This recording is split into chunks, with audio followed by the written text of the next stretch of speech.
the very first time I came, I showed up with a William Carlos Williams poem, and Elliot, secular, where's Elliot back there?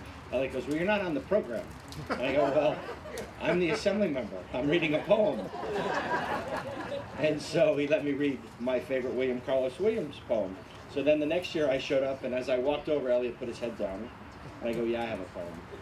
So I read an Emily Dickinson poem the second year, and I think it was in year 5 or 4 that Suzanne said, you can only come back if you read one of your own poems. So ever since then, I've been reading one of my own poems, and I've incorporated that into my leadership class. So when I'm lecturing on leadership to young politicians, I always say, I could give a speech for 10,000 people on television and not be nervous and not even be prepared.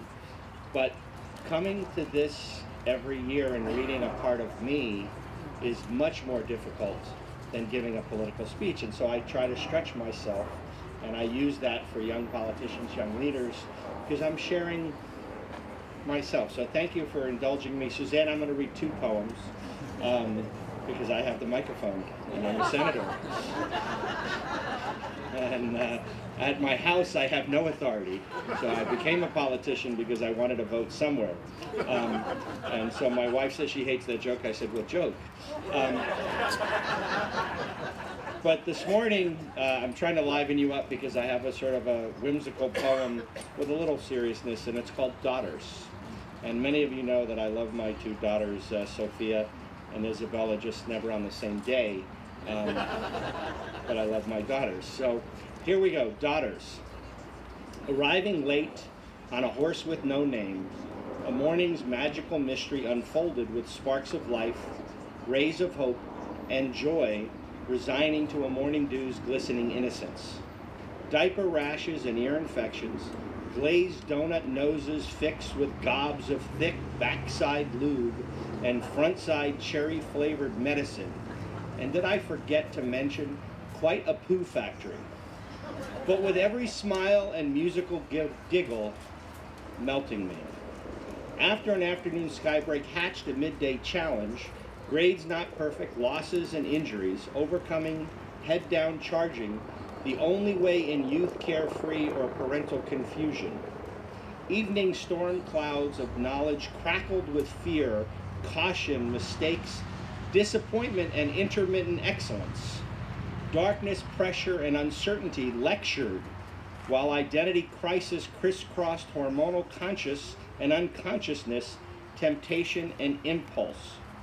Surviving the 7th grade talk, barely, and clearly more uncomfortable for me. Fam, together relearning the contemporary alphabet and a new language, HPV, STD, HIV, and ADHD, AF, SLAY, SMH, and TBH. Yaz, misplaced independence, made the rocky road traveled by others' experiences less attractive, obviously, as generations made combat masking love's responsibility. Soaring with promise, fast-paced, pacing open roads and crossed fingers, no helicopters wanted, a bright future anticipated. Boyfriends, girlfriends, yikes. Friends, yikes. Then the moment, perhaps good, perhaps not, always proud, a tech world made smaller, opens wide, embracing the Southwest jet, the Uber, the Lyft, jolting for an endless horizon, boundless with energy and confidence. Me with a trailing parachute in my hand, chasing always, there to ensure a soft landing. Daughters.